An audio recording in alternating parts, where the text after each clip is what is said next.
Saludos entusiastas a todos los que están conectados a esta actividad, ustedes que están aquí presentes, presentísimos. Para efectos de registro, soy Carlos Sánchez Zambrana, decano de la Facultad de Estudios Generales y entusiasta seguidor del área de énfasis en estudios transdisciplinarios sobre la música. Entusiasta seguidor porque desde el principio de la formación de este grupo pues me he dedicado con mucha pasión a la presentación de una propuesta que tenga sentido y que tenga una pertinencia para nuestros estudiantes. ¿Ya? Y hoy es un día importante porque la coordinación de esta actividad es posible gracias al doctor Olmeda, que nos ha ayudado en esta línea. Y a ustedes que se hacen presentes, yo quiero decirle a ustedes algo muy importante para mí, y yo espero que en algún sentido les sea de relevancia. Resulta que era el 1978, un verano del 78. Yo me encontraba tocando con una orquesta de salsa, de charanga, que se llama La Típica Guajana.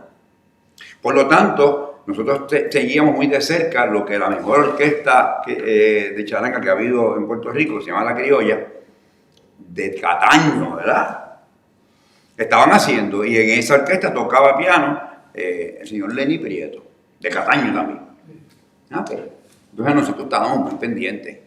Pero resulta que un evento súbito me hace salir de la orquesta para meterme moliendo vidrio con el pecho, y en ese grupo necesitaban un flautista porque iban a Cuba al 11º Festival de la Juventud y los Estudiantes, que era la primera vez que se celebraba fuera de lo que llamaban la Cortina de Hierro. Era la primera vez que La Habana hacía este festival, que era un festival internacional. Y hubo unas plazas para algunos grupos, haciendo puntos. Fue Dani, fue Lucecita, como no, fue Noel Hernández, fue aquel que era un fenómeno en la nueva trova y en el rock y qué sé yo qué. Y yo hice la plaza, ¿verdad? Y Lenny Prieto fue invitado a hacer el piano. Tú estabas con Apolo, yo creo, o no sé si estabas en transición. Bueno, sí, en transición. La cosa es que nos juntamos el flautista de aquella charanga con el pianista de aquella otra en Cuba y nos hicimos bastante solidarios porque éramos los más jóvenes, los más recientes en el grupo, aunque Lenny me tocaba con bastantes orquestas. Pues entonces resulta que un día nos quedamos, él y yo, rezagados con la gente que se fue temprano y necesitábamos pompa La Habana. Estamos así, vemos un carro que se presenta, de aquellos carros que habían allí, y unas personas allí nos preguntaron, ¿ustedes van para La Habana? Nos dieron pon. Y entramos Lenny y yo, eran dos personas, y de momento Lenny me mira así, y me vuelve y me mira, como que no puede ser. Y entonces resulta que él le pregunta al chofer, al que era el chofer, caramba, ¿usted no es pianista? ¿Usted no es pianista? Y el hombre dijo, bueno, nosotros estábamos cogiendo pon para La Habana con Chucho Valdés, el director de Iraquere. Y por alguna razón él estaba en la escuela Lenin, que nos estábamos quedando en una escuela tremenda que había allí, que la hay todavía. Y entonces de ese cuento nos amarró para toda la vida. Y entonces yo me siento tan y tan contento de la iniciativa que ustedes hayan traído al maestro Lenny Prieto a contarnos algo de sus venturas y aventuras en el mundo de la música popular, y en particular, ¿verdad?, de la salsa. Ustedes saben, que con esta me despido, que hemos tenido el privilegio que la Facultad de Estudios Generales presentó y fue aceptada a través de todos los filtros que había, la propuesta de un doctorado honoris causa en estudios generales, en educación general, para el maestro Rafa Itier. Y resulta que Rafa Itier es pianista, ¿no? Entre tantas otras cosas, ¿verdad? Y que es un gran privilegio después de un proceso, ¿verdad?, natural de vida, que hoy mi invitado sea el pianista del Gran Combo de Puerto Rico, entre tantas cosas que has hecho, pero hoy día ostestan con mucho orgullo esa posición, ¿verdad? Así que te recibimos en la facultad que le otorgó el doctorado honoris causa, el primero en estudios generales de la historia, al creador del Gran Combo, al pianista del Gran Combo. Hoy recibimos con un aplauso al pianista del Gran Combo.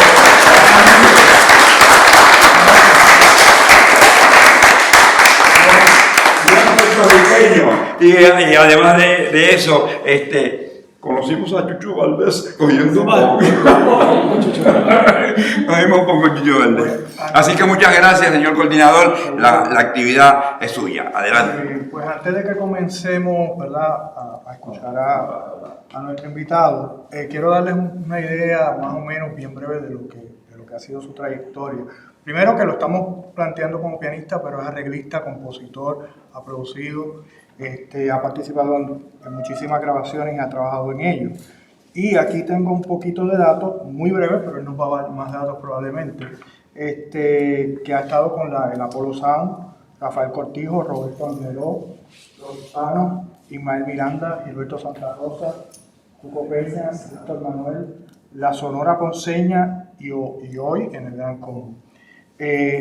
Terminó su maestría en la Universidad de Temple, ¿verdad?, y estudió en el Conservatorio de Música de el Conservatorio de Puerto Rico y en la Universidad de Puerto Rico también. Sí. Así que es parte de nuestros pasados estudiantes en esta universidad. Así que, sobre todo, está en muchísimas grabaciones y ha estado en muchísimas orquestas de salsa. Así que en ese sentido, pues yo espero que podamos conversar no solamente como pianista, sino como compositor y arreglista, ¿verdad?, en este mundo de la salsa, con nuestro invitado. Así que agradecido de que haya aceptado venir aquí a hablar con nosotros y tener este conversatorio. Y sin más, pues los dejo para poder empezar a tener un diálogo con él. Bienvenido. Gracias por la invitación a conversar aquí con ustedes. Y, por supuesto, no vamos a hablar tanto de mí, vamos a hablar, no sé, de algunas de las experiencias que he vivido, de mi visión, y no sé si tienen alguna duda. Yo quisiera comenzar contándoles de una ocasión en que me invitaron a participar de un concierto de Latin Jazz y yo le dije a la persona que me llamó: mira, yo no soy jazzista, yo lo que toco mayormente es salsa, porque en eso me he especializado. Y como quiera me dijo: no, pero te necesito porque va a haber unos temas así latinos que requieren lo que se llama el tumbado de piano y demás. Y allí fue cuando llego a la actividad, que fue en Carolina, un festival de jazz, y encontré a un excelentísimo pianista que toca muchísimo jazz. Y yo dije: rayo. Entonces me presento y le digo: vamos a conocerle. Yo realmente no sé qué hago aquí porque yo soy pianista de salsa, yo no soy pianista de jazz. Y él me miró muy serio, casi ofendido, y me dijo: hermano, ¿y usted se cree que eso es fácil? Ser pianista de salsa es fácil. Y eso para mí fue como una bofetada, porque me puso en mi sitio, me hizo reconocer en ese momento: caramba, estoy menospreciando lo que es tocar música frontillana. Estoy diciéndole que es menos que el jazz o que es menos que otros estilos de música o que otros géneros. Y no lo es. Esto yo lo aprendí básicamente por mi cuenta, porque al sol de hoy, pues como decía un compañero ahorita, pues no hay unos cursos formales de salsa, de cómo tocar salsa. Si los hay, son muy pocos. En Puerto Rico yo no conozco algunos. Pero específicamente de piano no lo hay. Y a lo mejor es un curso de un semestre o de un año nada más, porque una vez uno enseña lo básico, el asunto de la clave, de lo que es el tumbado, cómo acompañar, pues a lo mejor ya se cubre bastante rápido. Pero he aprendido a no menospreciar los ritmos afrocaribeños y he aprendido a disfrutarlos, por supuesto, porque desde muy joven estoy tocando. Aunque al principio, pues, ya les dije, fue difícil porque no había quien me enseñara. Y yo aprendí de mucha gente. Yo aprendí de un trombonista que me habló de los block chords, aunque no sean muy técnicos, pues cómo armonizar algunas melodías. Y aprendí de bajistas y aprendí de muchísimas personas. Y al sol de hoy todavía estoy aprendiendo. Trato de aprender todos los días algo nuevo. Mi primer tutor fue Roberto Angleró, el compositor. Ese señor fue a mi casa porque le habían hablado de mí, aunque ya yo había tocado con banditas locales, en mi barrio Amelia, que es de Guaynabo, pero está colinda con Cataño. Roberto Angleró fue a mi casa y le pidió permiso a mi mamá para que yo tocara con su banda. Yo estaba tocando de oído y lo básico. Lo primero que yo toqué fue un tema de Willy Colón que se llamaba Jazzy, que tenía dos acordes nada más. Era la menor y sol. Y era básicamente esto. Pam, pam, para, pam, pam, pam, para, pam, pam, pam, para, pam, pam, rirarira. Y de ahí para adelante era todo eso nada más. Y eso yo lo saqué de oído y con eso me gané mi primer, toqué mi primera actividad que me pagaron creo que unos 50. No me acuerdo cuándo fue a principios de los 70. Yo tendría 14 y medio, algo así, 15. Cuando llegó Roberto Angleró y mis padres accedieron a que yo tocara con él, pues él me llevó su disco que acababa de grabar, cuyo pianista era Jorge Milet, un buenísimo pianista dominicano y arreglista excepcional. Y yo pues me tuve que sentar, no había ni audífonos en aquella, pues me ponía el disco y escuchaba y miraba el score, la parte de piano, y me tuve que sentar a hacer una lista. Bueno, pues aquí él está tocando una cosa que es... Y ya pues ya yo sabía lo suficiente de oído, bueno, pues eso es do mayor y aquí hay una C, así que C es do. C es do, D es re, hay una M minúscula aquí, esto es menor, así que la M minúscula es menor. Bueno, ya les digo, eso fue un proceso bien lento y yo, lo que hacemos los autodidactas, ¿no? Aprender a cantazo. Y entonces fui a la actividad y allá el trombonista me dijo, mira, tú estás tocando un acorde mal ahí, se supone que esto es un acorde de séptima y no estás haciendo la séptima, y poquito a poco pues fui, ¿verdad? Llenando los blancos, armando el rompecabezas. Y eso pues es lo que he venido haciendo a lo largo de todos los años. La salsa pues yo también tenía mi poquito de dificultad en aceptar ese término porque es un término comercial, ¿no? Que agrupa muchísimos ritmos caribeños y no caribeños también. Pero el piano en la salsa, vamos a hablar un poquito de eso. El piano en la salsa, pues los tumbados antiguos eran así, bien sencillos, con la sexta. Y si era menor, todavía la sexta era mayor. Y entonces con la séptima y demás. Después se va enriqueciendo en Nueva York, entiendo yo, mayormente con las armonías más populares y las armonías de jazz, y entonces ya empiezan a hacer armonías mucho más ricas y las progresiones, que son las combinaciones de acordes que acompañan una canción, y las estructuras de las canciones cambiaron, se enriquecieron allá en Nueva York, y ya entonces, pues, hoy día, pues, lo que usted escucha es notablemente diferente a lo que se escuchaba en aquella época. O sea, ahora usted escucha un tema de Marc Anthony o de la India y son una cosa mucho más, muy diferente, vamos a decirlo, porque tampoco voy a decir que son mejores, son diferentes, se van en otra dirección. Así que estamos en esa, aprendiendo. Pues tuve la buena fortuna de aprender en el camino. Con los hispanos aprendí muchísimo, con el hijo de Wilson Torres, bajista, que me encaminó y me regañó mucho y me tuvo mucha paciencia. Aprendí muchísimo. Y luego, pues, con Rafael Cortijo, que les digo, ese era un maestro. Yo respeto tanto a Rafael Cortijo. Rafael Cortijo, yo no sé si él tuvo una educación formal o no, pero él sabía lo que quería. Él nos reunía en los ensayos y él, estaba todo el mundo hablando y él así, muchachos, por favor, no me bajito. Decía, vamos, denme un minuto que quiero explicar lo que yo quiero. Entonces iba donde el bajista y le decía, yo quiero una cosa como chun, chun, chun, chun, chun, chun. Y el bajista empezaba, no, chun, chun, búscale. Y de oído lo iba llevando hasta que el bajista, y entonces iba donde él tenía un cuatrista, creo que era, Y yo iba donde mí y me decía, hazte esto, que el piano, cuchín, cuchín, cuchín. Poco a poco yo iba, esto es lo que quieres, Rafael. No. Ahí. Y así como un puchero, así. Así. Mire, cuando esa orquesta, cuando marcaba cuatro y salía la orquesta, era una cosa impresionante, era lo que él quería. Y él nos llevaba y decía, y él no tenía reparos en decirle a la arreglista, no, eso no va, eso no. Y eso mismo lo hacía Roberto Roena. A Roberto le entregaban la partitura y la empezábamos a ensayar. Y él, al frente de la arreglista, decía, no, eso ahí no. Muchachos, vamos a eliminar esa parte y la parte que pusieron en la introducción la vamos a usar en esta sección del tema.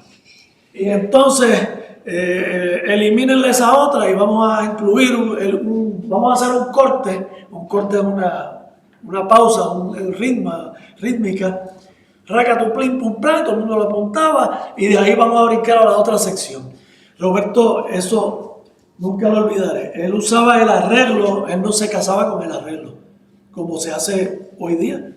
Van al estudio, hacen el arreglo tal y como lo entregó el arreglista y de ahí en adelante dicen, no, porque eso se grabó así.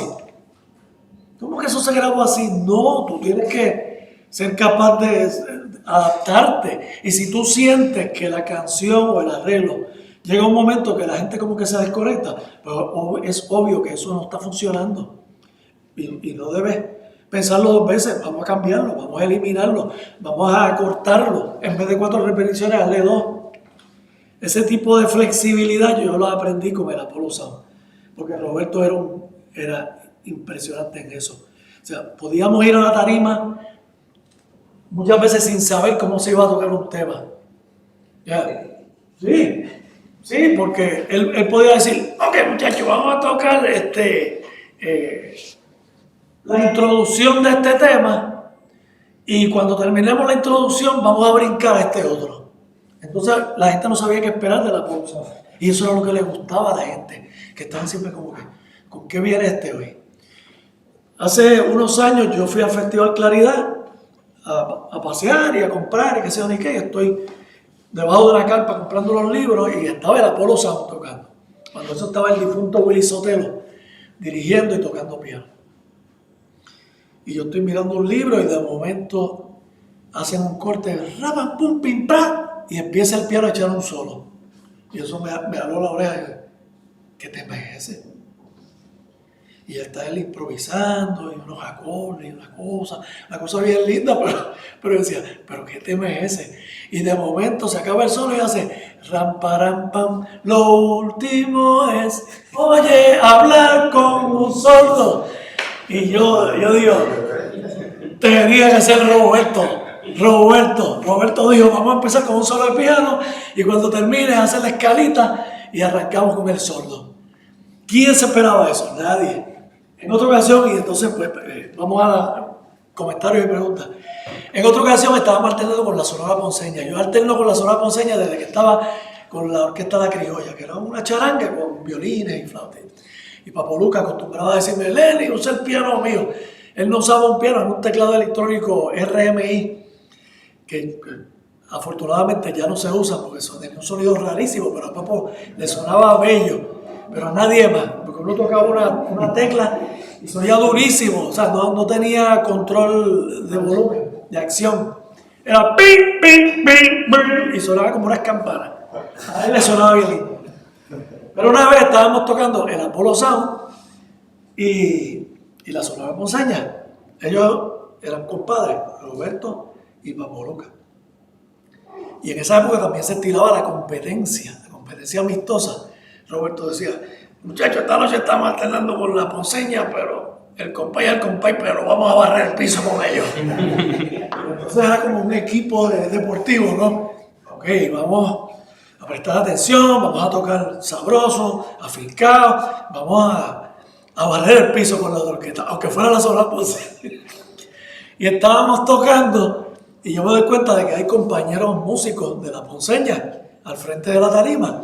Y como nosotros siempre estábamos tocando así como una incertidumbre de que qué va a pasar, porque Roberto a mitad de canción se viraba y decía corte y moña, y entonces había que cambiar el tumbado. Decía, bueno, después que esta gente hagan lo suyo, hay que cambiar el tumbado acá, y las trompetas empezaban a hablar entre ellos, vamos a hacer tal cosa, y se inventaban la moña ahí en el momento. A veces funcionaba, a veces no. A veces se veían bien feas. Ya usted sabe, debut y despedida, no se tocaban más. Pero a veces quedaban bien y guárdate eso y la próxima vez la hacemos de nuevo y la enriquecemos. Bueno, termino el cuento. Nos bajamos de la tarima y yo me la acerco a varios compañeros de la Ponceña.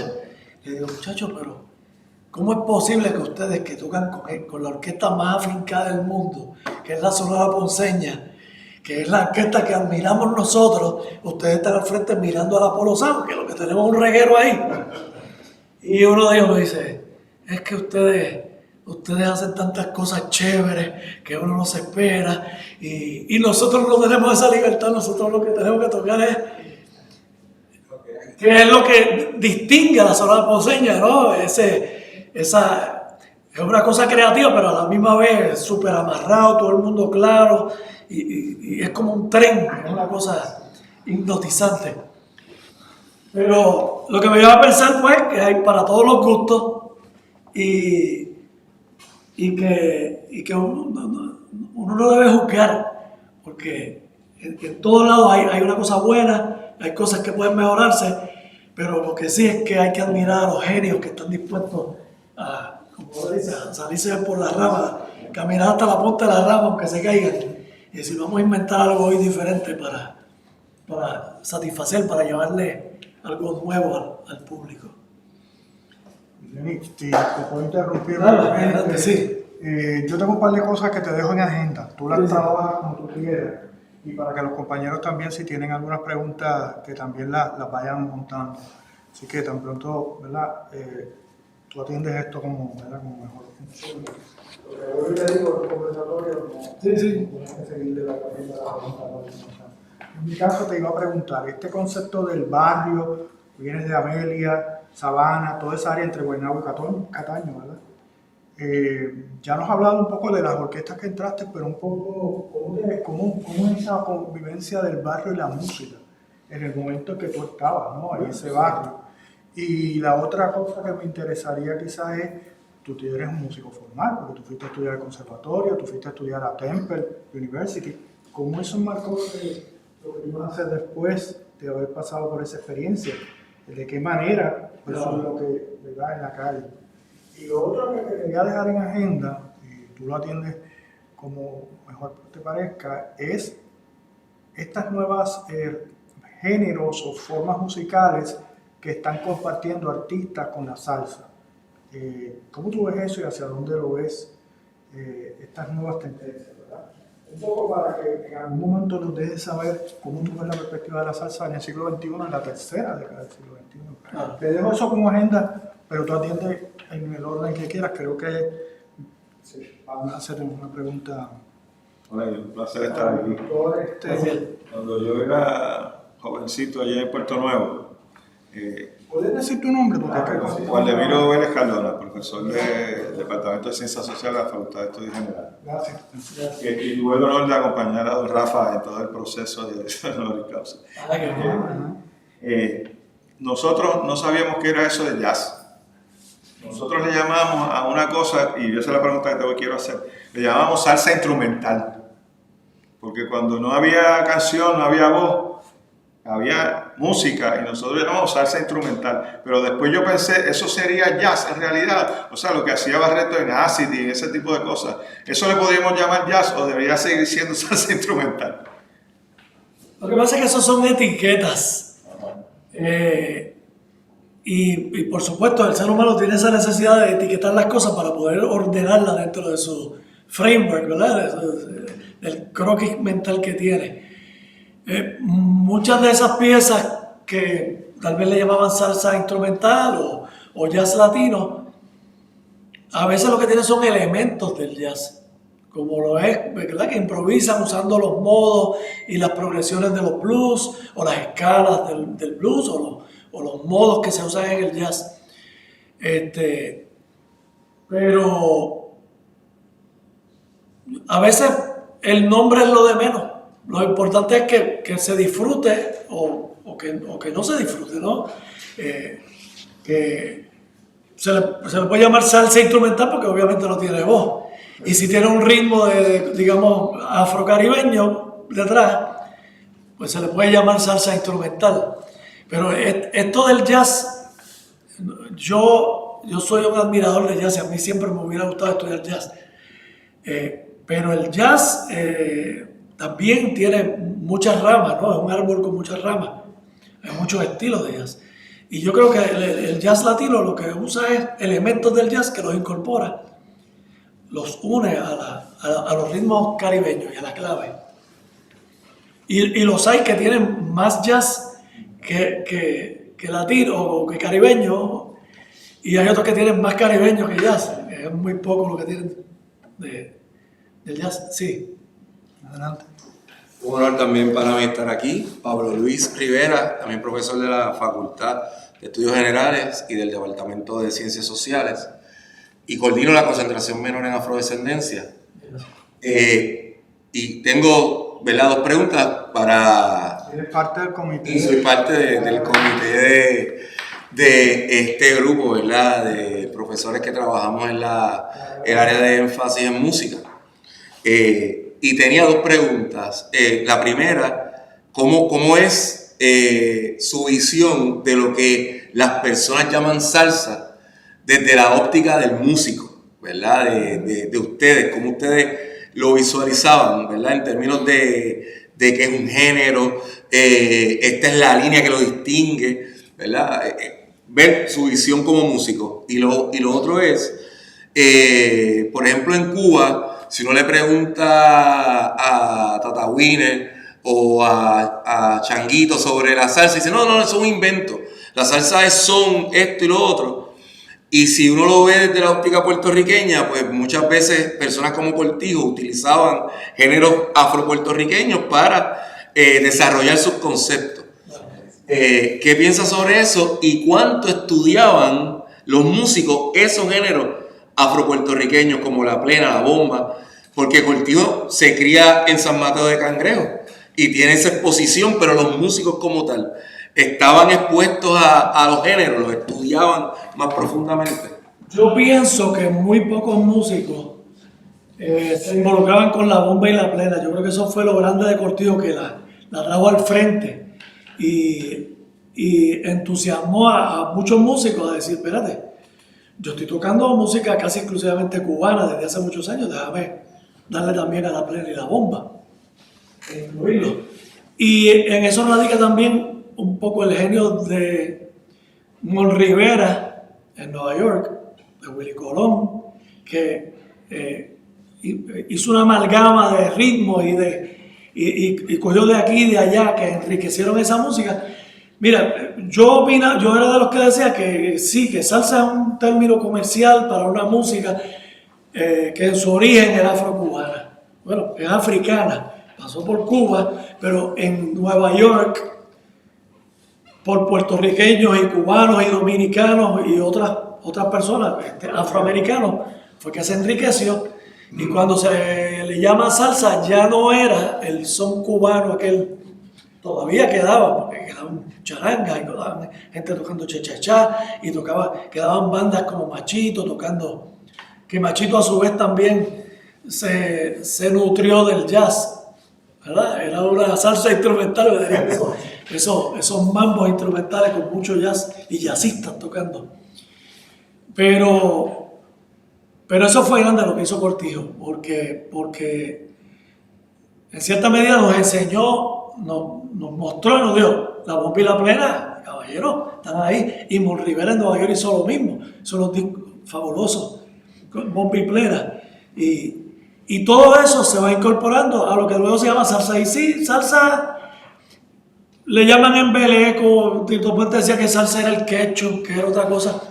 Pero no, pero yo creo que es un término que se usa para describir una música que incorpora montones de elementos de otros estilos y otros colores. Y al sol de hoy, y hay personas que pueden decir, bueno, se ha diluido mucho la salsa, ya lo que queda es como como una agüita colorada, porque va perdiendo algunas cosas que para mí son esenciales. Por ejemplo, ese énfasis en la clave. A veces se quieren montar repertorio que lo fuerzan. Y entonces pues es una canción que no invita a bailar, porque la clave como patrón rítmico es lo que mueve, lo que te entra por los pies y tú quieres bailar y moverte. Pero si tú llevas una canción que fue compuesta como balada y la fuerzan en un arreglo disque de salsa, le metes con bongo y timbal y le puedes poner trompetas así chillando y qué sé yo ni qué, pero para mí no lo hacen salsa. O sea, yo la oigo y yo digo, eso no. O sea, tú no vas a bailar igual con una de esas canciones modernas que no, como bailabas, como te invita a bailar, digamos, el Gran Combo, La Ponceña o Rafael Cortijo. Quiero hacer un comentario breve, Sí. que tiene que ver con lo de Waldemiro y también con lo de Pablo. Sí.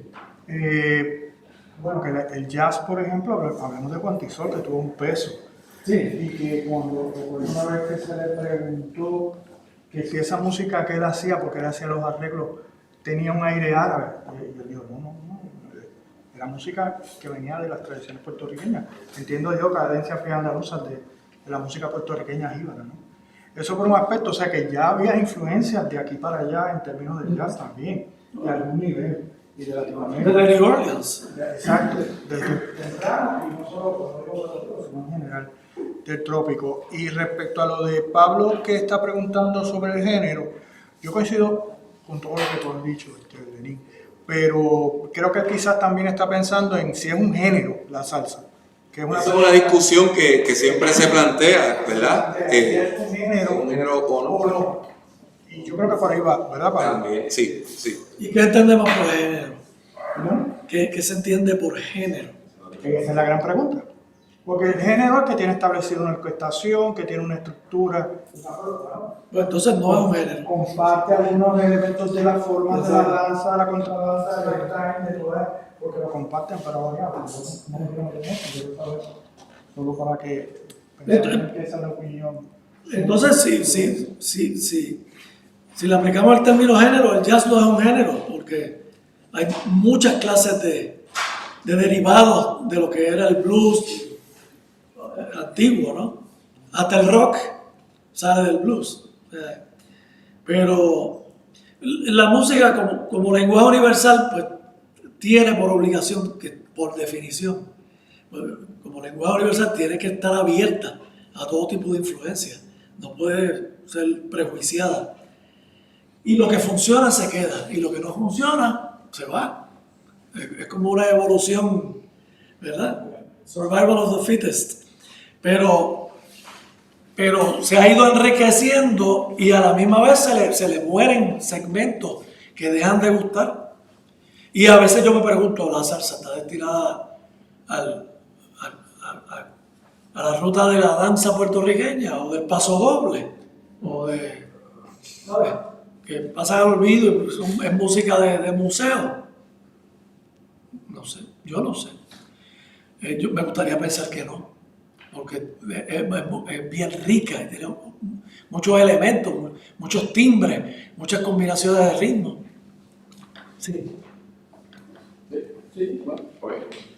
Lenny, un gusto estar aquí, poder escuchar tus expresiones. Mi nombre es Igor Ruiz, soy estudiante graduado de la Facultad de Educación, pero asistente en la Red Internacional de Estudios Generales que tiene aquí la oficina junto al decano. Me parece que no mencionaron tu participación en el combo de José Lugo, ¿verdad? En Guasábara. Y lo traigo a colación porque justamente Lugo, simio pianista también, ¿verdad? Y entonces un estilo bien particular, marcado, más allá de sus colaboraciones, arreglos, sino que con su propia agrupación, ¿verdad? Y entonces me parece pertinente preguntarte, porque no sabía lo de Jorge Millet, que le sucediste, ¿verdad? Con don Roberto Anglero. Y digo sucediste porque yo trato de obviar aquello de sustituir, porque nadie sustituye a nadie, ¿verdad? Entonces, Jorge Millet, Papo Luca, Rafael Itier, entonces José Lugo. me permite preguntarte esto, ¿no? Cuando se es parte de una agrupación con un estilo ya marcado, particular, ¿de qué manera ese pianista que llega ahí puede desarrollarse más allá, aportar con ideas, ¿verdad? Entonces, tú eres arreglista además y compositor, pero entonces una cosa es tocar para y otra cosa es arreglar para, ¿verdad? Y entonces como que esa orquesta suene a lo que debe de sonar. Y finalmente, si Lenny Prieto tuviese o liderase una institución musical, ¿cuál sería su línea, cuál sería su estilo como pianista y que le imprimiese esa agrupación? Bueno,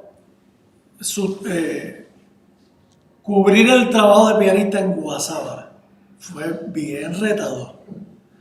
De verdad que me encantó la experiencia, pero fue bien difícil, porque el estilo de tocar de José y de arreglar y las armonías que usa son bien complicadas y modernas, y me encantó el reto, me gustó muchísimo.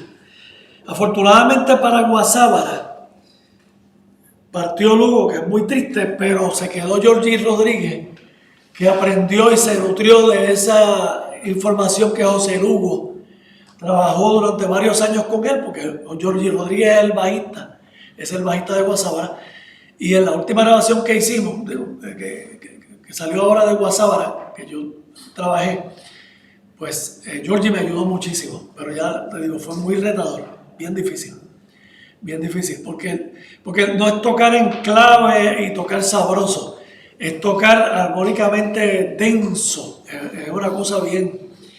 Y entonces, también Guasábara se está moviendo al área de la timba cubana con elementos de jazz y de soul, una cosa de lo más interesante.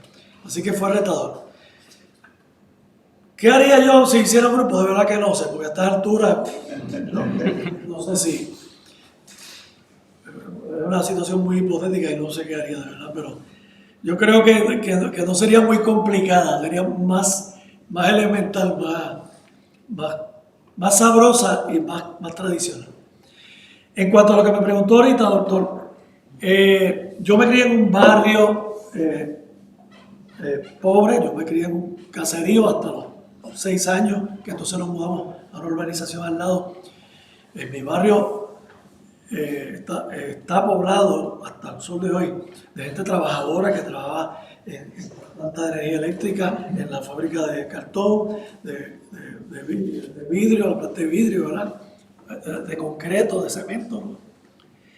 Gente que trabajaba, y lo que se escuchaba era la música de trío, la música jíbara. Yo me crié escuchando música jíbara, porque mi papá es de Lares, y lo que se oía en mi casa era música de 4 guitarras. Y yo recuerdo en el caserío, teniendo posiblemente 2 o 3 años de edad, quedarme dormido escuchando a los amigos de mi papá tocando 4 guitarras. Allí el barrilito en 4 guitarras, y el zorzal.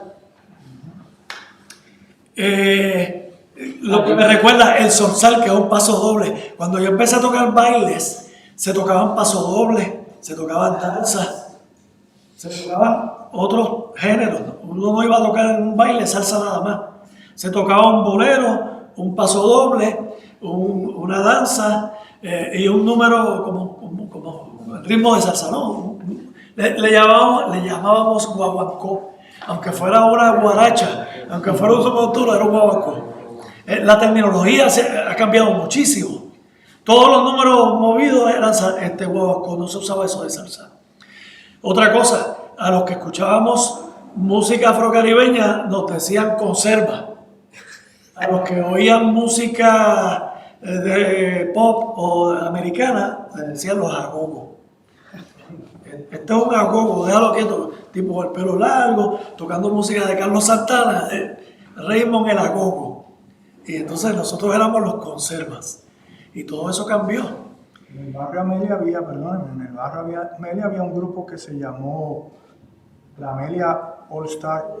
Sí, bueno, la Amelia, sí, lo que pasa es que salió la Fanny All Stars y dio un palo tan grande que estaba todo el mundo enamorado de la Fania All Stars, y un productor local que tenía una cafetería donde nos reuníamos el doctor y yo a escuchar música de salsa en la Bellonera, Rafael López, que es mi amigo de la infancia. Él y yo nos pasaba echando bellones en la Bellonera para escuchar Vámonos para el Monte y El Botecito de Tito Puente sí, todo, o Bilongo.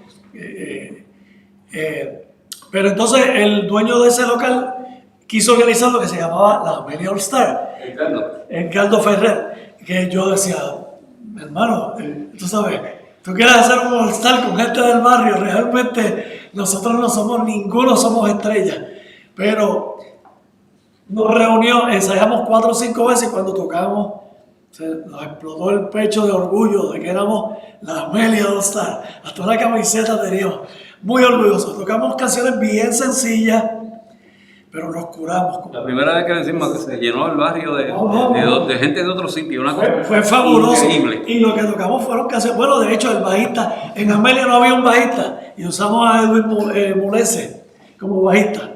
Teníamos invitados especiales de otro lado porque no había bajista en el barrio. El caso es que yo salgo, yo estoy tocando salsa en Amelia, donde me cuidaban a mí desde los 2 meses de nacido. Era una familia donde los hijos de la familia, mientras mi mamá y papá trabajaban, me cuidaban a mí y me criaron ahí hasta los 9 o 10 años. Y ahí lo que se oía era guaguancó cubano. Se oía de todo, porque la señora oía también la radio, ¿no? Los boleros y las rancheras y lo que se tocara en la radio. Pero los hijos eran fanáticos de los papines y de los muñequitos de matanza, y ahí fue que yo por primera vez escuché lo que era un guaguancó y me gustó mucho. Y entonces cuando nos mudamos a la urbanización, el vecino del frente tocaba tumbadora, uno de 4 casas más abajo era Papo Castro, tumbador de El Sabor del Hacho, un timbero extraordinario que luego terminó grabando con Cheo Feliciano y tocando muchos años, un timbero fuera de liga. Y así había muchos percusionistas en el barrio. Papo tocó con la criolla también, ¿verdad? Sí, muchos años con la criolla. Entonces, cuando yo pues voy tocando con otro grupo, como Roberto Anglero, Roberto fue un tutor para mí. Roberto, yo tenía 16 años. Roberto me buscaba a casa, íbamos en el carro y él ponía la radio y decía, ¿tú oyes ese solo de trompeta? Y yo, sí. Ese solo es lo que está excitando una canción americana que se llama Stormy Weather. Porque el tipo hacía no, esa es otra. Smoke It's in Your Eyes. O Stormy Weather. O lo que fuera. Me decía, óyete eso. O me decía, eso está cruzado. Óyete el bajo. Ese tumbado no va ahí. Y me fue enseñando muchísimo. Ahí yo fui aprendiendo más sobre cómo apreciar. Que es lo que yo le recomiendo a todo el mundo. Escucha y trata de escuchar los instrumentos por separado y ve definiendo, describiendo de la manera que pueda lo que estás escuchando para que aprendas los patrones. Así cuando escuches una salsa y oigas algo raro, tú no tienes que ser músico, tú puedes decir, eso se oye mal. Y es el pianista que está cruzado o esa afinación del timbal no me gusta. No es cuestión de ser músico, es cuestión de desarrollar el oído y cualquiera puede hacerlo. Perdona. Finalmente me voy a Estados Unidos. Yo quería estudiar jazz, pero ¿qué pasa? Yo quería ir a Nueva York a estudiar en Manhattan School of Music. Llamo a Manhattan School of Music y me dice, ven y te hacemos la audición. Perfecto. Me llaman de Nueva York. Mira, a Johnny Pacheco se le acaba de ir Edwin el pianista. Ahí se me olvidó el apellido de él ahora. Así que te estamos esperando para que empieces con Pacheco. Y yo juro que... y Puente se le fue Paquito Pastor, o lo fueron, no sé. Paquito Pastor terminó con él. Si quieres, vienes para acá, vas a tocar con Puente, con Pacheco, tú me dices. Y yo dije, no quiero ir para allá. Yo quiero estudiar piano, yo quiero estudiar jazz. Entonces este amigo trompetista del conservatorio me dijo, pues vente conmigo para Temple, en Filadelfia. Allí nadie te conoce, allí no hay bandas de salsa. Si tú lo que quieres es estudiar, que era lo que yo quería, conmigo y estudias jazz en Filadelfia. Filadelfia, que es una cuna de grandes jazzistas. O sea, estamos hablando de John Coltrane, los Brecker Brothers, McCoy Tyner, la crema, hay muchos más. Llego a Filadelfia, llego a Temple, yo quiero estudiar jazz, soy pianista de Puerto Rico. Lo sentimos, aquí no hay programa de jazz. Aquí lo que es música clásica. Y yo digo, bueno, o regreso a Puerto Rico, o el rabo entre las patas, o me quedo y estudio clásico, que ya yo había empezado acá en el conservatorio. Después me quedo, porque por lo menos algo bueno le voy a sacar. ¿Qué le saqué? La musicalidad, el aprendizaje, ¿no?, de lo que son las estructuras tradicionales, de lo que es la forma y análisis.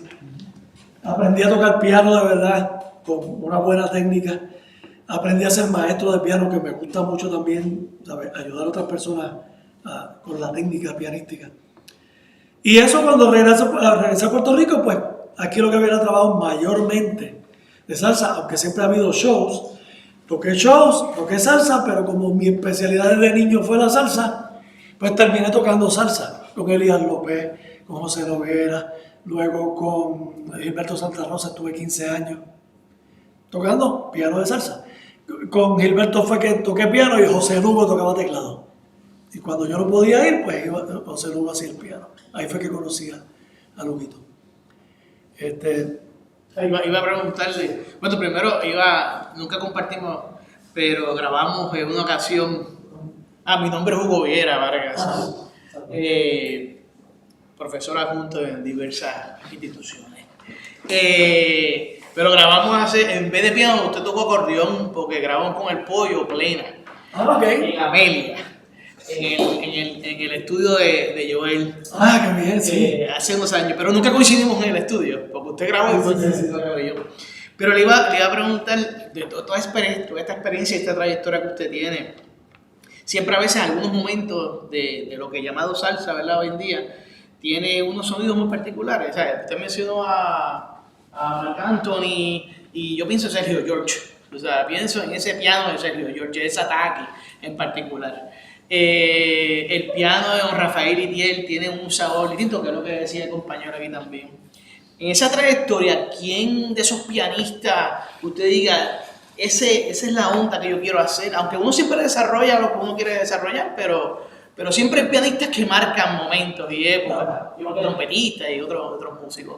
Sí, y es que también tiene que haber una química, tiene que depender de cómo tú te identificas como persona. Pues, si tú tienes de hacer una persona más rítmica o más melódico o te consume la armonía, te gusta mucho eso de enriquecer los temas con una armonía, pues eso depende de tu persona. Pero, claro, yo pienso que uno aprende de todos. Hasta del pianista menos destacado, uno aprende algo. Uno va a aprender algo. Pianistas que influenciaron, por supuesto, Papo Luca, Charlie Palmieri, Sonny Bravo de Nueva York, Rafael Itiel, el profesor Joe Torres, que grababa con Willy Colón. Claro, algunos tratan el piano dentro de vamos a llamarlo género, lo tratan como si fuera un tres y van adornando y van haciendo melodías y van llenando. Hay otros que son más rítmicos, que se amarran más a la sección de ritmo. Yo soy de los que cree, yo entiendo que me identifico más con el Sonny Bravo, que se amarra rápido a la percusión. Él entiende que el rol del piano es rítmico, claro. El piano es como el caldo de la sopa, están todos los ingredientes y el piano es el que los une todos, ¿verdad? Pues tiene la armonía, va acompañando la melodía, pero a la misma vez eres parte de la percusión y tienes que estar sólido con ellos, no se pueden mover, tienes que estar claro. Cuando tú eres timbero, y no menosprecio a los timberos, o cuando eres bajista, o cuando eres timbalero, tú tienes unos patrones que son bastante básicos, ¿no? O vamos a decir, te amarran más.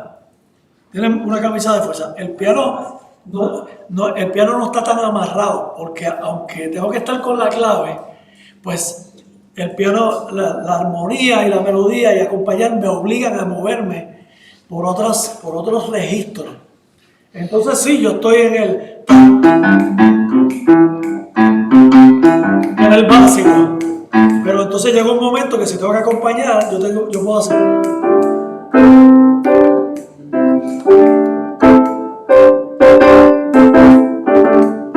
Yo puedo jugar más, mientras que un conguero no puede empezar a adornar.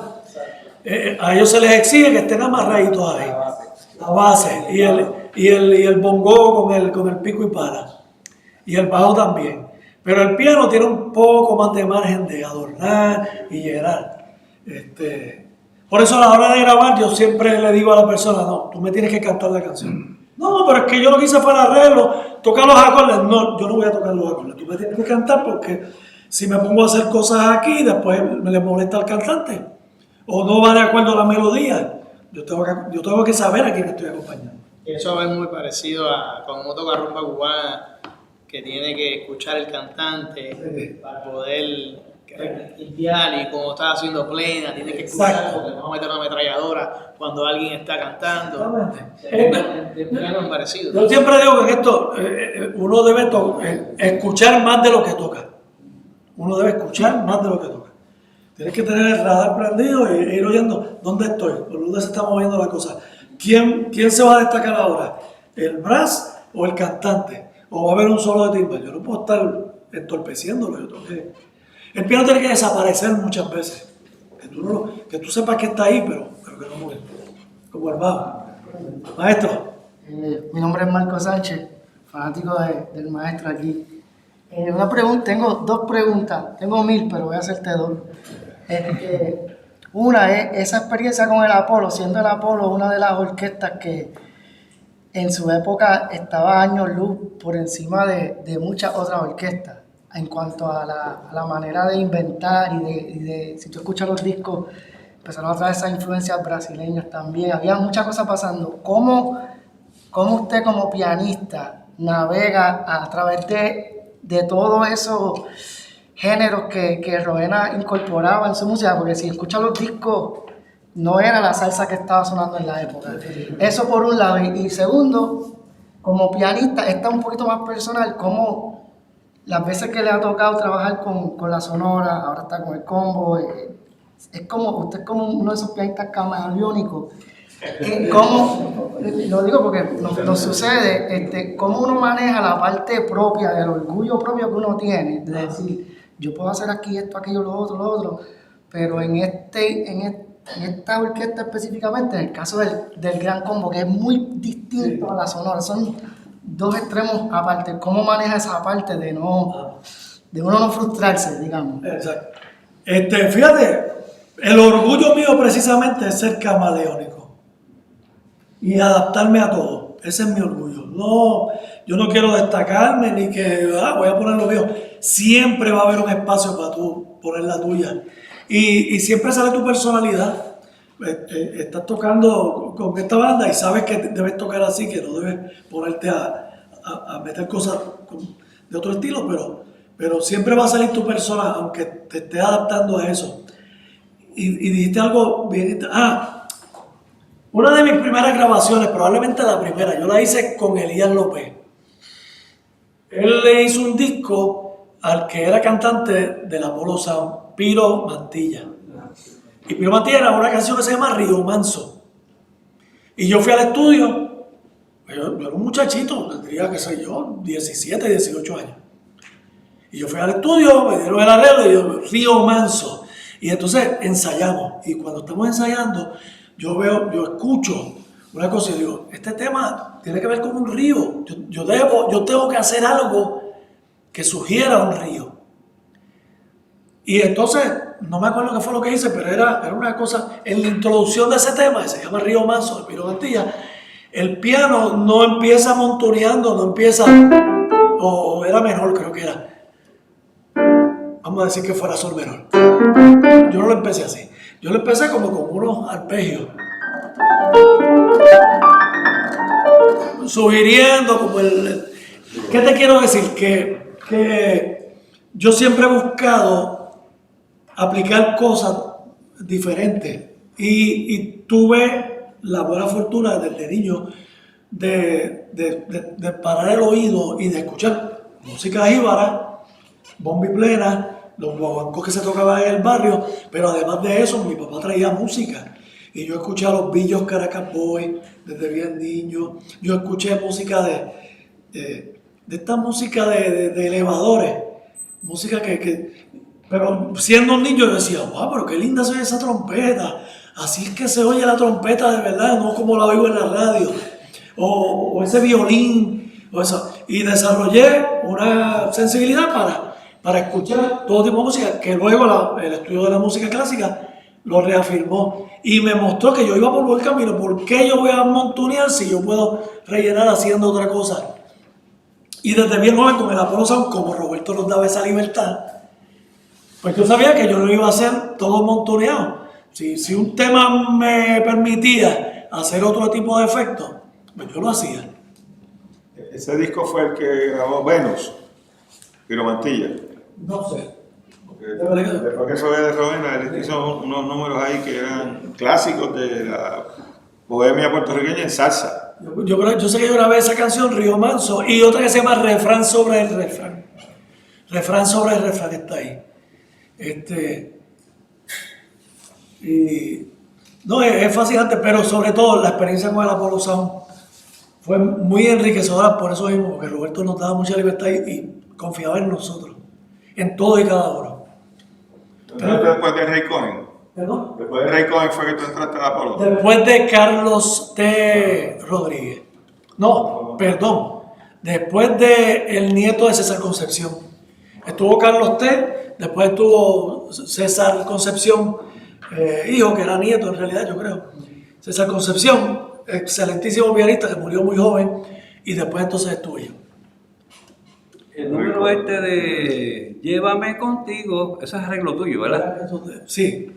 Eso lo pegó la Apolo Sound. Sí, ese fue uno de mis primeros arreglos. Igual para arreglar, yo soy autodidacta, yo empecé a arreglar así porque tenía personas que me apoyaban y que me decían, eso está chévere. No, o sea, yo pues, era atrevido. Y recuerdo que el primer arreglo que le hice a la criolla fue de Sonaremos el Tambor, de un disco que me dio Anglero. Anglero me llevó ese disco. Yo saqué Sonaremos el Tambor, le hice un arreglo a la criolla y años después Papoluca me dio mi arreglo favorito de la criolla de Sonaremos el Tambor. Oh, contra, no sabes cuán elogioso eso es para mí. Bueno, pasamos de la hora. Estamos ya en la hora. Si alguien quiere hacer alguna otra pregunta o aclaración, estamos en esa línea para ir cerrando. Sí. Perfecto, Ciencias Naturales, un placer conocerlo. ¿Cómo trasciende la salsa? Son dos preguntas. ¿Cómo trasciende la salsa fuera de Latinoamérica, Europa, específicamente también Asia? Y la segunda pregunta, ¿cuál es el ritmo que más disfrutas tocar? Un ejemplo de lo más que disfrutas cuando estás tocando la música que sale del corazón. Sí. Mire, yo no he viajado tantísimo a Europa y a Asia no he ido, pero yo he notado que aunque hay personas de esos países que admiran y les gusta la salsa y quieren aprender a bailar y eso, la mayor parte de las personas que asisten a los conciertos, la mayoría de las personas son emigrantes de Sudamérica, de Perú, de Colombia, de Venezuela, de República Dominicana, algunos que otros puertorriqueños. Y el rol de la salsa en esos países es de unificar, de darle un alivio, de recordarles la patria a esas personas que viven allá, que a lo mejor viven en condiciones difíciles, ¿verdad? Tienen que estar trabajando y no se adaptan totalmente al frío, digamos, de una Europa del Norte o a un idioma raro para ellos, pero cuando llega el Gran Combo, o cuando llega la Zona Ponceña, o cuando llega Gilberto Santa Rosa, o Víctor Manuel, o alguna agrupación cubana, de momento eso les toca el alma, porque dicen, esto, de aquí vengo yo. Y eso para mí es lo más grande que tiene esta música, que se escucha en el mundo entero, pero que sirve para unir, para recordarle a los emigrantes, a las personas que están en esos países, les recuerda el hogar y los une y les hace olvidar sus penurias diarias. Eso me hace pensar que la salsa tiene una cualidad como género, única. Porque cuando pensamos, obviamente podemos oír mariachi, pero cuando oímos salsa, yo recuerdo cuando yo estaba estudiando en Estados Unidos, precisamente música, como los latinos desde Uruguay, Argentina, que uno no los asocia con salsa, y el resto. La salsa los movía cuando es una actividad. Obviamente Colombia normal, Venezuela normal, etcétera, y el Caribe, pero era todo. O sea, era compartida, vamos a decir que la alegría de la salsa, la fuerza de la salsa, a pesar de que son países como los que mencioné, que quizás la salsa no. Así que eso tiene una cualidad muy interesante que yo no la había pensado, como la estoy pensando ahora cuando dice eso de que en Asia, Europa, quienes aparecen, por ejemplo, en el caso de Europa, es más bien el mundo latinoamericano. El mundo latinoamericano que está allá. Hay que ver también el idioma, el español. Pero en México, por ejemplo, se habla español, pero la salsa no ha penetrado nunca porque allá lo que está fuerte es la música de ellos. Y ellos son muy conservadores en ese sentido. Y igual en Brasil. Pero eso se tendrá que estudiar. Podría aportar algo a la pregunta, porque yo viví 4 años en Barcelona. De hecho, que montamos un bar de salsa, el honor y salsa, con un español, pero que llegaban allí eran continuamente latinoamericanos. Estaba en medio de Barcelona, el bar, pero eran latinoamericanos. Mire, cuando yo me fui de Puerto Rico, que llegué a Temple y no pude estudiar jazz y tuve que estudiar clásico, yo dije, yo no quiero saber de la salsa. Ya está bueno, llevo muchos años tocando salsa, no quiero saber de la salsa. Se acabó. Nada más. Voy a estudiar clásico y cuando pueda voy a estudiar jazz. 2 meses después se presentó en Filadelfia el Gran Combo de Puerto Rico. ¿Quién estaba primero allá al frente de la tarima? Bebiéndose las lágrimas. ¡Ay, el Gran Combo! El Gran Combo, qué falta me hacían. Y afortunadamente me subieron a tocar una canción. Y me salvaron la vida en Filadelfia. Muchos años después, Muchos he tenido la oportunidad de... sí, de tocar con ellos. Y uno se adapta con la poseña, con el combo. Una vez fui a tocar en el 90, cuando grabamos el disco Ámame, yo fui el pianista ahí. Me fui a tocar con ellos. Y yo a un sitio me sentí rarísimo. Buenas noches, soy músico. Sí, ¿con quién viene a tocar? Con el Gran Combo. El tipo, ¿y usted qué toca? Y yo, piano. Sí, yo sé que el director es el pianista, pero yo vengo. Ese fue el número que tú también arreglaste para el Gran Combo. Ámame, o un número de ese mismo CD. No, en ese disco yo no arreglé. Ahí arreglé Néstor Sánchez. Pero tú arreglaste el número para el Gran Combo. Sí, más adelante, sí. Nada, vamos a dar por cerrada para efectos, ¿verdad?, de lo que se está transmitiendo nuestra conversación con Lenny Prieto, y esperando que vamos a tener algo más. Gracias. Algo, ¿verdad? Tengo que seguir hablándolo. Y agradecerle, se nos fue el profesor porque tiene que dar clase, Hugo Viera, que es uno de los profesores también en el área de énfasis transdisciplinario, igual que Pablo Luis Rivera, que brega con la bomba, la salsa. Armstrong también es otro profesor en el área de énfasis en el comité. Tu amigo López es otro de los profesores que está. Igor también, porque Igor está también trabajando con nosotros en el comité y va a dar algunos cursos en el futuro, tengo entendido, así que está dentro de nuestros profesores del área de énfasis. Así que nada, para que supieran que aquí están algunos profesores, hay otro profesor que no pudo llegar del área de énfasis, pero estamos súper contentos, yo estoy súper entusiasmado sobre esto, me pareció fantástico. Gracias, yo estoy muy agradecido. Caminado en la salsa desde la perspectiva de alguien que lo ha vivido por muchos años y que ha terminado tocando con el Gran Combo, que es una institución muy valiosa para los puertorriqueños, para la música latina en general. Así que muy agradecidos, vamos a dar por cerrada nuestra reunión del día de hoy, ¿verdad? Nuestro conversatorio, y mi agradecimiento a todos los que asistieron. Gracias a todos.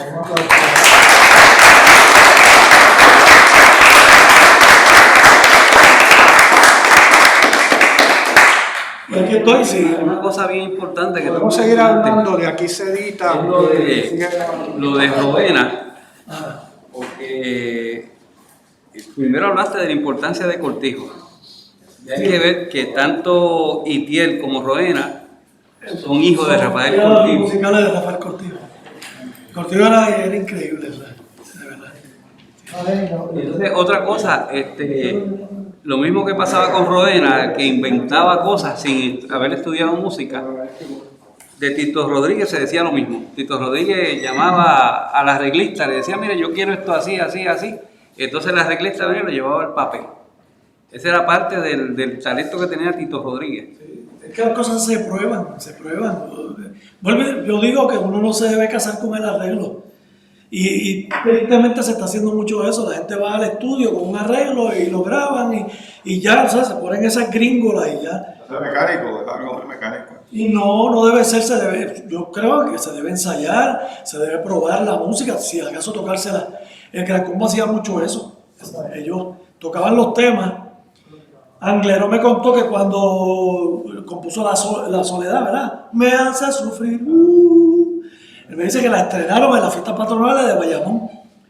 Y me dice, Lenny, eso fue como cuando los Beatles cantan la. Pasó lo mismo en las fiestas patronales de Bayamón, ya cuando el tema se estaba acabando. Me hace sufrir. Todo el mundo cantando el humo. Se tocó y dijo, el tema es un palo, fíjate, asegurado. Roberto Roena hacía mucho eso también. Roberto también los probaba, sí. Un comentario que quería compartirle. Yo me mudé a Puerto Rico hace 20 años. Yo soy nacido y criado en Estados Unidos, de padres puertorriqueños. Perdona, ¿qué edad tú tienes? Yo tengo 40. Diablo. Parece que tu padre está aquí. Esos 22, 23 años. Yo me mudé acá hace 20 años y yo venía de estudiar jazz y toda la cosa. Y cuando me mudó para acá, de los primeros los primeros shows que vi fue a Gilberto. Y estaba usted y José Luis. Y lo que ustedes dos estaban metiendo allí, yo decía, pero, o sea, yo venía y decía, yo no podía comprender porque usted arranca diciendo, no, yo no soy jazzista, yo le toco salsa, ¿verdad? Pero el rol del piano en la salsa es bien impresionante. Si miras toda la historia de lo que ha pasado con el instrumento en ese estilo de música. Y nada, lo digo para que sepa que ha sido de esas inspiraciones e influencias en mi trabajo como salsero, como músico, porque yo hago varios géneros, pero en la salsa, pues, es una de las referencias más y de verdad que quería que... Y era un destacadísimo pianista, tecladista y productor. Sí, señor. Pero el maestro es... Entre otras personas le diría a Cari García, Yo ¿no? diría a Cani, 11 años, le produje 4 años. Pero nada, la cosa es que he aprendido mucho de su forma y he tocado arreglos suyos también, que tengo que decir, espérate, ¿qué es lo que está pasando aquí? Sí. Muchas cosas. No, y fue fascinante trabajar con Lugo porque cuando Gilberto me llamó, yo le dije, pero ¿por qué tú me quieres a mí? Si tú tienes a José Lugo, que es un caballo que venía de grabar con Bobby y de tocar tantos temas. Y yo le dije, no, porque Lugo lo que va a tocar es teclado y él me va a hacer los discos. Y yo al principio me sentía un poquito, ¿verdad? Pero luego me sentía cómodo y dije, bueno, pero es que cada cual hace lo que puede, ¿no? Tenían una Y combinación. teníamos una química chulísima y Lugo me demostró siempre mucho afecto. Y Lugo fue el que me pidió que siguiera con su grupo. Me dijo, yo quiero que tú sigas con Guasábara. Y creo que usted fue el pianista para hacer el trabajo de Guasábara. No podían llamar a otro. Creo que la forma que usted entiende lo que Lugo hacía. ¿Pero viste el disco nuevo? Escuché. Sí, que hay unas cosas ahí bien bonitas, bien bonitas. Una cosa que yo admiro mucho de ti, entre otras cosas, es que, por ejemplo, y una de las veces que lo comprobé, tú estabas tocando con Nacho Sanabria en la fiesta patronal de Cataño y echaste un solo, pero bien melódico, de los pocos que yo he escuchado. Y una cosa que te distingue a ti es que sabes echar un solo melódico, que no te basas en lo técnico nada más. Porque a veces hay pianistas que hacen un montón de revolú, pero musicalmente no dicen nada. Porque también es parte del estilo, o sea, si estoy con Nacho Sanabria, volvemos a la escuela clásica. Cuando tú estudias los estilos musicales y tú sabes que tú no puedes interpretar Mozart con el sonido y el approach que vas a tocar Chopin o que vas a tocar Scriabin, o que vas a tocar Ravel o Forén. O sea, son épocas diferentes y se toca diferente. Tú no puedes tocar, tú tienes que ser más transparente. Con Nacho tienes que ser más transparente. Igual que él usaba una tumbadora nada más, no 2 ni 3.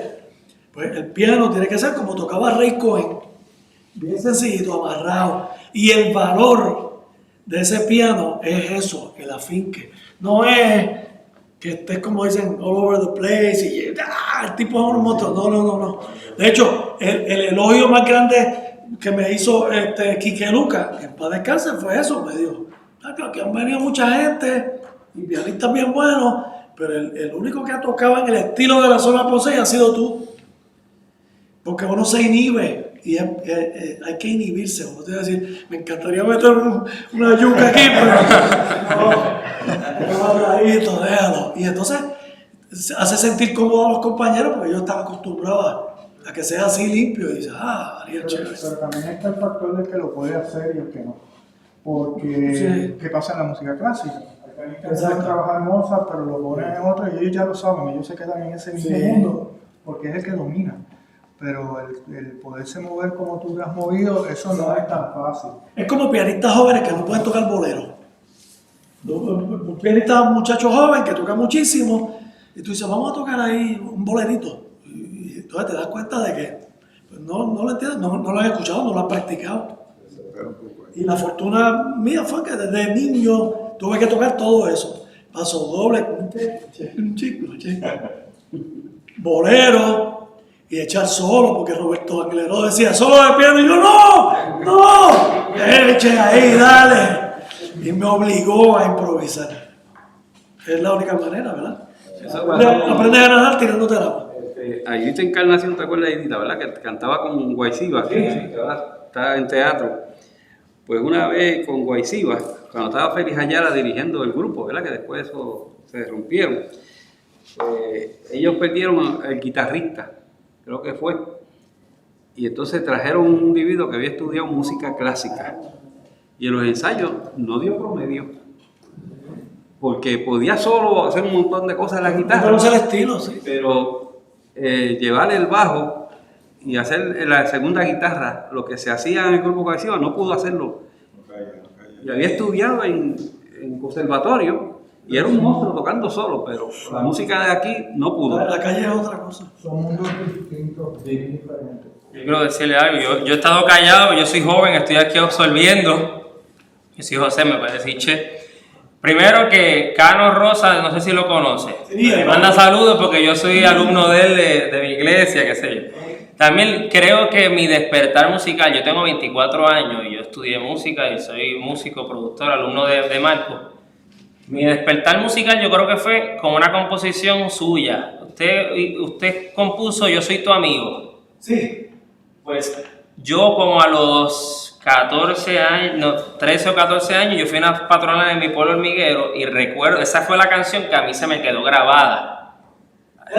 Adolescente, y al otro día, o sea, yo escuché el Gran Combo, ¿verdad? Escuchar el Gran Combo en vivo a los 14 años es algo que no se olvida, ¿verdad? Pero me quedé con la canción, con esa canción yo me quedé. Qué bonito.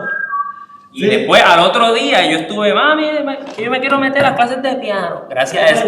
Gracias, ¿verdad? Esa noche yo vi a Pirulo, que también fue algo bien brutal, pero también me acuerdo de esa canción de esas canciones que tú la escuchas en vivo y te la aprendes de una vez, es esa canción.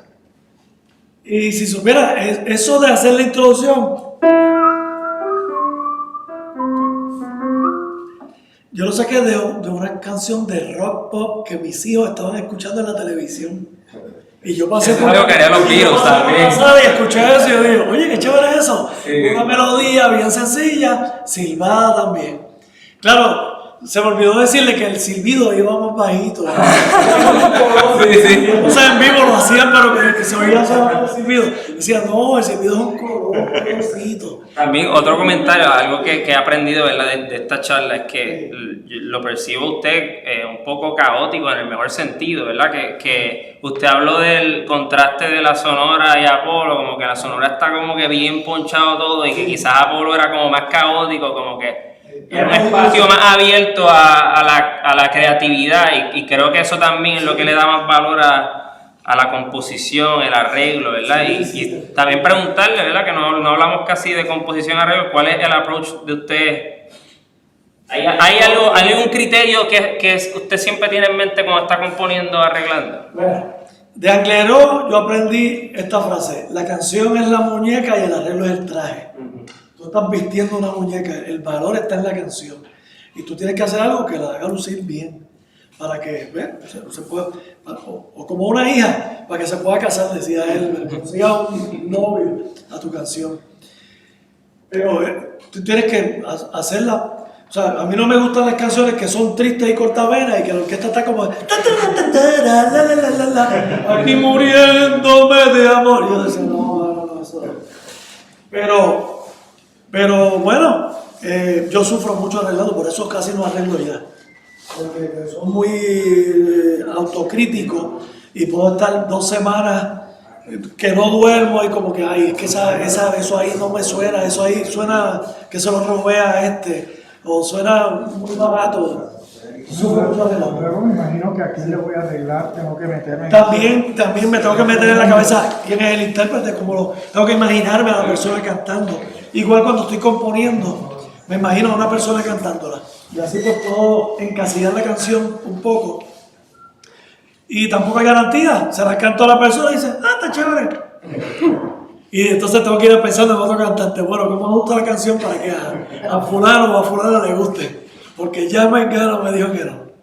Una canción el arreglo puede ponerla a nivel mundial, pero también la puede destruir. La hace o la destruye. No, y hay muchas canciones hermosas que pasan de noche, porque es otro problema. Actualmente esto de la promoción y de la música ha cambiado terriblemente. O sea, la primera canción que me grabó Santa Rosa, cuando él vendía cientos de miles de discos, me produjo a mí, qué sé yo, $9,000, $12,000 de regalías. Hoy día nada. Yo me grababa una canción y a menos que salga en una película, un programa de televisión o en un anuncio, yo no voy a ver regalías, prácticamente. O sea, veré bien poco, una cosa absurda. Ya eso se ha perdido. ¿Y por qué? Porque el mercado ha cambiado, porque ahora, antes uno iba a la tienda y compraba el disco y pagaba $15 por un disco con 15 canciones, y ahora no, ahora la gente oye la canción que quiere y también el share, lo que se paga porque escuchen tu canción es .0003. Todavía el internet no está muy bien regulado, la cosa de cobrar, entonces eso ha cambiado el mercado fuertemente. Ese tema es bien complejo. Es bien complicado. Y entonces ahora, para los músicos, como el uso y abuso de la internet y de la tecnología permite que personas con muy poco talento se convenzan de que sí tienen talento y de que y yo puedo llevarte un grupo musical, yo tocando conga y un timbal y un bongón, tocando encima de una computadora, y te lo vendo por $400 y puedo vivir de eso, porque entonces logro que me contraten y soy simpático, te entretengo a la gente. Pues entonces hay muchos grupos así de secuencia que nos están quitando el trabajo a los músicos. Y es bien difícil para los músicos talentosísimos porque no están tocando y tienen que dedicarse a otra cosa. Porque personas, ¿verdad?, que lo que hacen es karaoke, les han quitado el trabajo. Es bien complicado. Una anécdota, para el 93-94 yo andaba con Luis Olivero. Sí, el bajista y cantante. Y cuando trabajaban ustedes en la Escuela Libre de Música de Carolina, y él me dice, Tacho, Lenny toca más que Hilton Ruiz. Y entonces, ¿sabes? Yo decía, mami, pero ¿por qué me dice eso? Y entonces, después de escuchar, me puso un montón de discos que ya usted había grabado y un montón de cosas. Recuerdo que me mudé para Nueva York otra vez y andaba con el que era maestro mío, Kenny Ríos, en ese tiempo. Gracias por el... Y yo atrevido le dije, Tacho, el maestro mío toca más que Hilton Ruiz. ¿Qué me hacía? Tú eres loco. Pero que entonces le puse varias canciones y varias cosas que usted había hecho y él se quedó así, oye, mano, ese tipo toca un montón. Y entonces empezó a admirarte y empezó a comprar el disco a la que usted aparecía. Y entonces yo dije, mano, ¿cómo ¿sabes? Uno educa a las personas a veces y no es que usted sea mejor o no, pero a tener buen, ¿sabes? Buen gusto. Sí, y conoce talentos nuevos. Y conoce talentos nuevos, y entonces después estudié bajo Alan Babov, que es judío, y tocaba mucho jazz y mucha música, teatro musical y todas esas cosas. Y le decía lo mismo, y se metió a la salsa, claro, después de escuchar a Larry Harlow también. Pero, ¿verdad? La trascendencia de la música latina y puertorriqueña, y dije, bueno, tú sabes, qué bueno que uno... No hay que ser tan sutil. Hay buena música y mala música, y hay buena música. Todo. Claro, sí. Mira, en Temple yo una vez estaba practicando. Había un pianista en ese momento, un estudiante de piano, Anthony Walker, que hoy día es ministro musical y es un pianista buenísimo. Está en Facebook, Anthony Walker. Y yo una vez escuché a Anthony Walker tocando Giant Steps, pero ya tú sabes, all over the place, como dice. Y yo veía, rayos, ese tipo toca como centella. Y una vez yo me puse, no sé por qué razón, estaba cansado de practicar el clásico, me puse a montonear un C7 o algo. Y el tipo entró y dijo, ¿qué es lo que está haciendo tu mano izquierda ahí? Y yo le digo, no, un bajo síncopado. Y dice, pero es que eso está bien difícil, ¿cómo tú? Lo que para nosotros es arroz y habichuela, para ellos, para un musicazo de otro estilo. Y yo conocí la maestra de mi esposa, que era una pianista clásica que viajaba el mundo tocando. Ella quiso estudiar jazz y le pagaban a personas para que les enseñara jazz porque reconocían la importancia del lenguaje popular y del jazz. Eso que están... Sí, claro. Tiene la música popular y el jazz a alguien que viene del mundo clásico. Exacto. Aunque eso que estaban mencionando, ¿verdad? Que tocan en hoteles, tienen un pianito y piano con un grupito. Yo me paso pidiéndole, y que me dicen, ¿qué canción quiere? Yo digo, toca María Cervantes. Entonces muchos me dicen, eso no toca mi maestro, no se toca eso está muy fuerte. José Lugo andaba con Jochi Rodríguez, el trompetista, una vez por un hotel y vieron a Luisito Benjamín. Era para mí el más menospreciado de los pianistas de todo el Caribe. Y entonces él nos vio parado al frente y dice, mijito, ¿quieres que toque algo? Y él dice, sí, puede tocarse María Cervantes. Y él dice, ¿en qué tono lo quieres? Y entonces creo que José Lugo, que era un títere, dice, ¿en fa sostenido lo puedes tocar? Sí, claro que sí. Y lo tocó en fa sostenido menor y lo pasmó, porque ese sí que podía tocar en cualquier tonalidad. Yo tuve el honor de escuchar a Luisito, de conocerlo, pero era de otro planeta ese hombre. Una chulería. Yo voy a dar por cerrado. Sí, hay que cerrar.